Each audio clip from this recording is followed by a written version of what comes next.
Hi guys, welcome to a new video. This is this is me recording a video for the first time in a long time because the two previous videos were re-uploads for some inconvenience reasons. But yeah, I just decided to make videos again, and I saw the perfect opportunity because since the BZT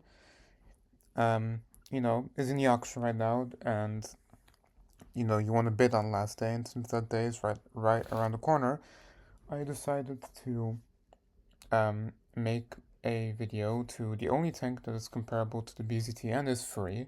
This is the first time we've had a tank that's comparable to the 1A3 in like 8 or 9 years, or however long the 1A3 came out. Um, so yeah, I see a lot of people see a lot of controversy about the BZT. People complaining that it's like broken or overpowered or whatever. But yeah, I'll be showcasing how the 1A3 is the 1A3 is pretty broken as well, and in some cases even better than the BZT. So yeah, to start off with the 1A3 for equipment, you want to be running Kali Gunling Drive Refined, Defense System, Improved Assembly Toolbox, Camo Nets, Engine Accelerator, and Delivery System. And for provisions, you want to be running Big Food, Big Fuel, and Protective Kit. Now, as for the stats, 1A3 has good real good DPM for what it is for the caliber. It's much better than the BZT. It's slightly better alpha, but much faster reload. Um, yeah. In terms of module damage, basically the same. But both have the highest module damage in the game. In terms of pen, the 1A3 just blows the BZT out of the water. An additional 54 millimeters AP pen. As for now other gun stats, there's the caliber. Now, you might say this doesn't make a difference at all. It's just 3 extra millimeters.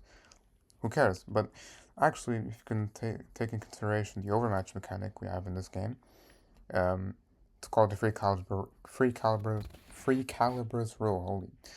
Holy! Basically what it means is that if the caliber of the gun is 3 times bigger than the plate it shoots at, it is basically guaranteed to pen. When considering how much pen these tanks have, it's guaranteed to pen. Which means that because the 1A3 has that additional 3 millimeters, the 1A3 is able to overmatch 60 millimeter plates, whereas the BZT is not.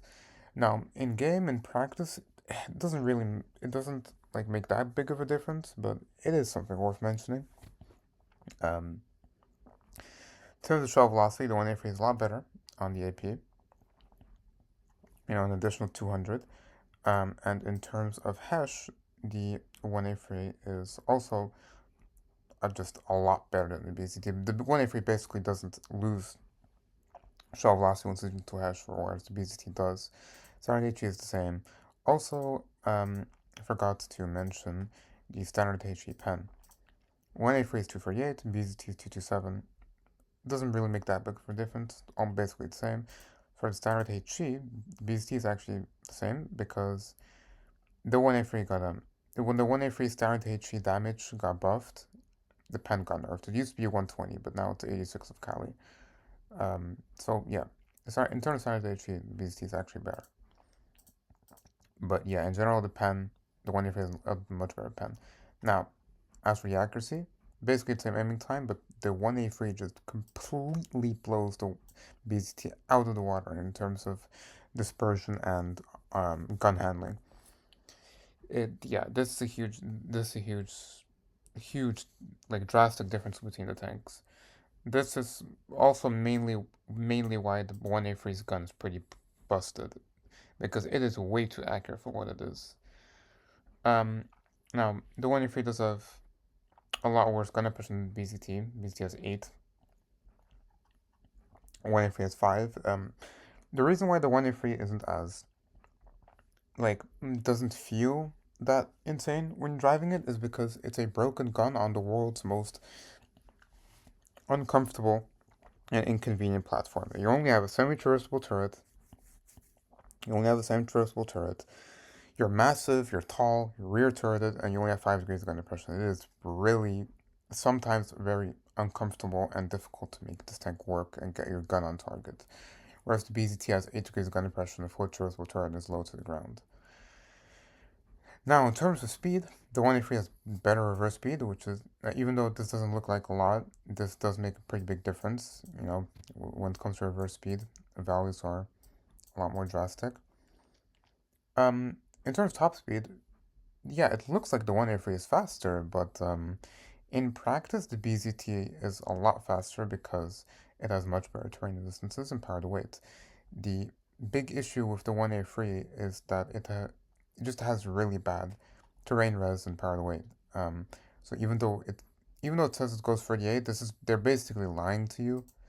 Because in practice, the only times you get up to this top speed is if you're driving downhill or if you're on a hard terrain driving in a straight line for a long time. Yeah, the 1A3 is a slow tank. Don't let that 48 confuse you. That's only for driving downhill, basically. Now, as for survivability, BZT is a heavy tank, so it has more hit points. The view range on the BZT is better. How the other 1A3 is obviously TD, right? But the 1A3 has TD camo net. It doesn't show in Blitzkrieg. I mean, correct me if I'm wrong, but in game, the 1A3 has much better camo than the BZT because TDs get more bonus with camo net. So it doesn't show on Blitzkrieg, but yes, the 1A3 is better outspotting most of the time because it has better camo. I mean, yeah, that's about it for the stats. If we're ignoring the BZT to sum the 1A3 up, really good pen on all shells, highest damage in the game, really good module damage, good shell velocity for what it is, actually really pretty good shell velocity, and the accuracy, like fully aimed in. This tank hits its shot fully aimed in. It does take a while, but yeah. And even if you can't, no, it's a hash tank, right? Even if you can't pen your opponent, you just switch Saturday cheat and you just splash them in the face for like 500-600 damage, sometimes even 700 if you HG overmatch, and then yeah, like so yeah, good DPM, insane pen, decent shell velocity for what it is, really good accuracy for what it is, bad gun depression, awful platform, really awkward tank, and pretty slow. In all intents and purposes, pretty slow. No armor, obviously, and yeah, if you're standing still for more than 3 seconds, actually decent camera rating. Like you can, this tank is able to sit back in the map, not get spotted and snipe. Um, that's what kind of makes it broken. The fact that you can get hit across the map for all of your health, and there's nothing you can do, nothing to punch the 1A3 player. Oh yes, for armor, both have no armor. But one thing to mention with the BZT is against bad players who don't load premium ammo that often, you do get the occasional bounce, especially for all down. But against anyone who knows what they're doing, both have no armor. Okay, replay number one, or battle number one. I mean, it doesn't really matter, but yeah. We're on Middleburg, and obviously we're gonna go to the correct side of the map. Now, as you can see, driving uphill, this tank is not that fast. I mean, I'm going 20, 19, 17, like, yeah, like even below 10. Like yeah, it says it goes 38, but like the powered weight and terrain resistance are pretty awful. But yeah, I mean now I'm driving downhill, I'm going at 40, 38. So yeah, as long as you're either on flat ground or on downhill, it's decent. But other than that, it's pretty slow. Now, this leopard makes a yeah, already down 1600. He made the right play of rotating out, but he took the wrong pathing and just got nuked for it. I don't think a BZT would have been able to get out that shell. The BZT does not have the shell velocity and accuracy to have done that. You would have had to gotten a lot more lucky. So yeah, that's a pretty good example of the 1A3 being a stupid tank. Now, unfortunately, the E75 just backs up last second. I was not expecting that. The shell flew exactly where I aimed, so I mean that was a good thing. But yeah, he just backed up last second, so that's pretty unfortunate. Now, there are like 3 enemy tanks on cap. However, if you look at the minimap, our team's taking care of it. And here I'm driving downhill at 42, 43, and I just noticed the enemy 183, so like, amen, nuke him for 1000 damage. Could have shot Hesh, but from that distance, it's just way too risky, especially with the angle he was at. The BZT will not have been able to get out that shell, because it wouldn't, not only would not have not been able to drive downhill that fast, but a good chance of not even hitting that shell. Now, put a shell into the E75. Now, once again, yes, the BZT would have definitely been able to get that shell out. However, because I have, more DPM, I have a 4-second faster reload than the BZT, I get that shell out a lot quicker. So it's another example of where this tank can be better. Now, this 260 for some reason is poking me, and boom. Once again, faster reload than the BZT was able to take him out of the game. In the BZT, that guy would have probably backed up already, but I mean, like, not every game is going to be like this, obviously. This is a pretty, just, really good game, and even though in this match, the 1E3 would have performs a lot better than the BZT, there's a lot of matches where the BZT will perform better than the 1E3, so it's like yin and yang in that sense. Now, even though the 1A3 has a lot of pen, the issue is, like I said, very inflexible and awkward platform. I am tall, I have no gun depression. If this I7 face hugs me, I won't be able to pen him. Now, I would kill him here, but I get a massive low of 802, so I get pretty unlucky here. 950 alpha, he should have died, but yeah. Now, even though I would struggle to pen this I7 a lot, if he face hooks me like he is right now, he has no health, so I can just HE slash him. I don't need to pen him. I'll just hit him anywhere with standard HE and he's dead, as I do. So yeah, killed I7. Now, unfortunately, the last tank alive is a light tank with a big gun. T92 E1 at that. Our 60 just shot, so that is a big issue. Now, even though this tank has, way too camo for what it is, the camo still isn't all that great, but that doesn't matter. I'm fighting a light tank. So he will outspot me 9 times out of 10. And if he drives anywhere here up the hill, he will outspot me. I won't be able to spot him, and he'll just kill me. And if that happens, then the game's basically lost, because I do not want to rely on my 6 TP, especially considering he missed that shell. I don't want to put my faith in him. So my best play, I'm thinking, is to just back up as far away as possible, sit in the bush, activate double cabinet so I don't get spotted, and see if I can get a shot into the 292. Capping is not an option, not because there isn't time. There is time, but the issue with capping is both of us are one tap, and if I cap, then the T92 will just be the TN2. The light tank will know where I am, but I don't know where the light tank is, so he can just peek at any angle. I won't know which angle he's going to peek, and I'm most likely going to die. Now, yeah, as you can see, exactly what I said was exactly what I said. What would happen to me is what happened to that 60. The light tank outspotted him and just killed him. The only reason he got spotted is because he shot. Now, I could have went for that shot, but it was a very risky shot, and there was a chance I would get spotted if I went for it. So I just rather sit in this bush and just wait for him. At this point, the timer has, gone past 1 minute 40, which means neither of us can cap. So the only way to win is by killing. And, well, just aim in the shot, boom. BZT will not have been able to do that because it's a heavy tank and doesn't have camo. So, yeah.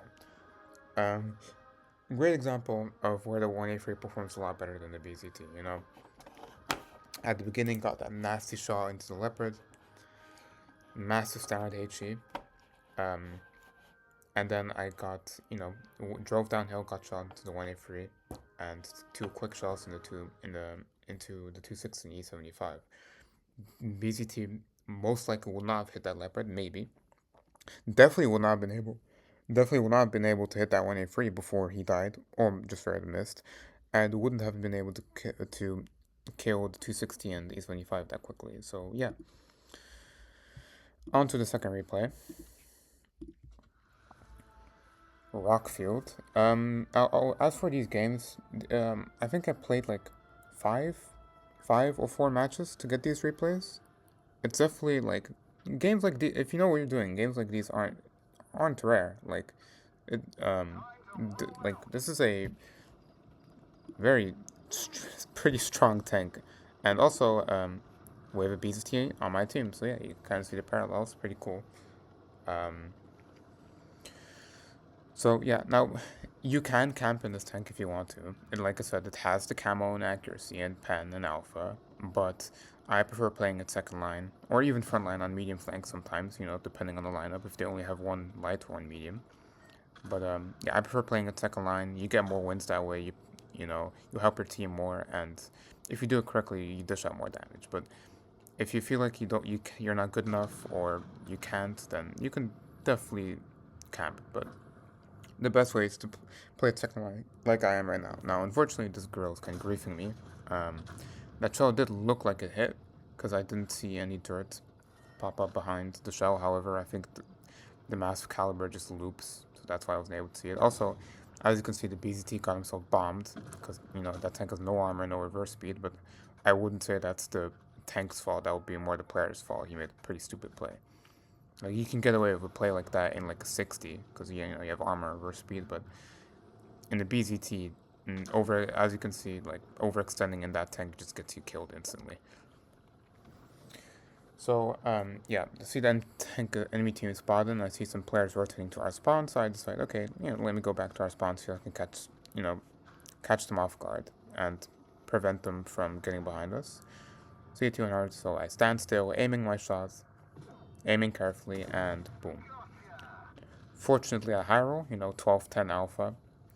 I could have went for standard HE, but the shot would have been a lot harder. I think going for, relying on a high roll, relying on setting men on fire would have been better than, going for a really hard shot.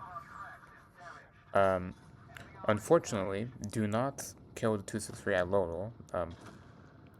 Could have went for Hesh, but I just didn't want to risk it, because if he angled last second, it could have gone absorbed by the track, but oh well. He dies anyways, so who cares? And now I'm just gonna move up. Like, I have hit points. It's just looking like a win anyways. Yeah, as you can see on medium terrain, just moving in a straight line, I'm going at like 30. Yeah, BZT-57, just boom, kill him. It's one tap of AP, so yeah. Now I just move up. There's just a 1A in the Type 5 left. I have a max roll, so hopefully I can get out a huge 1500 damage hash into the Type 5 before he gets bombed by my entire team. So yeah, see the Type 5. As you can see, this tank's terrible power to weight and terrain distances. Aim in, aim, and just, yeah, luck was not on my side there. Yeah, like, this tank is accurate when fully aimed in, but yeah, I just rushed my shot because I thought like he was gonna lose his health if I didn't my team was gonna kill him before I got the shot out, so just rushed it. But yeah, I can't win. You can't get all of them, right? I mean, I nuked the leopard in the first game for 1600, so you win some, you lose some. But yeah, pretty good game. 3700 damage. That's basically how you want to play the 1A3. Like I said, you can camp. Like, here's the thing. This tank does 1000 damage per shot, right? If you pen 2 shots, a game on average, you're averaging 2000 damage a game. That's already better than the average player. If you add one more shell to that, you're averaging 3000 damage per game. That's considered a unicum, like pro player. Like, the thing about this tank is, it's just, you just want to play second line, pay very good attention to your team and enemy team, and aim in your shots, because you have a 20-second reload and 1000 damage. You can't snap in this tank. As long you can take the time to aim in, because you only need to get 3 shots out. That's all you need to do. And yeah, I mean, like I said, you can camp if you want to, and you can in some games, like Canal, for example, in some maps, or like just some instances, camping is better because, sometimes the entire enemy team is just in front of you and you just nuke everyone. But yeah, I prefer taking initiative, using my massive alpha, and catching people off guard. Yeah, but this tank I wouldn't say is better than the BZT. I would say for my playstyle, in most cases it is, but like I said, it is really inflexible and on a bad platform, right? The BZT is really low down, has a forward reversible turret, and has good gun depression. So with the BZT on like Port Bay or in Dead Rail, you just drive up to the hill, nuke someone, and back up. Yeah, you may get penned, but you're nuking someone for 1,000 damage. You only need to get out 3 shells anyways, right? In this tank will not be able to work Dead Rail Hill or Mines Hill or Port Bay Hill because you're inflexible. But the thing is, this tank is able to sit back and stay unspotted and hit its shots, whereas the BZT will not. On top of that, this tank has just a much better gun in general. But yeah, that's about it. Also, one other thing to keep in mind about this tank is, as I saw in the Middleburg replay, against the E75 and 260, you kind of want to side scrape your rear turreted. That's the best way to poke in this tank. If you poke out side like this frontally, not only are your tracks really bad, but this, where my mouse is right now, all of this is the fuel tank here as well. You want to avoid poking your frontal, because if you get shot there, you can get on fire, which is not ideal. But yeah, that's about it. Yeah, like BZT, as insane as it is, you can just get the 1A free for free. So yeah.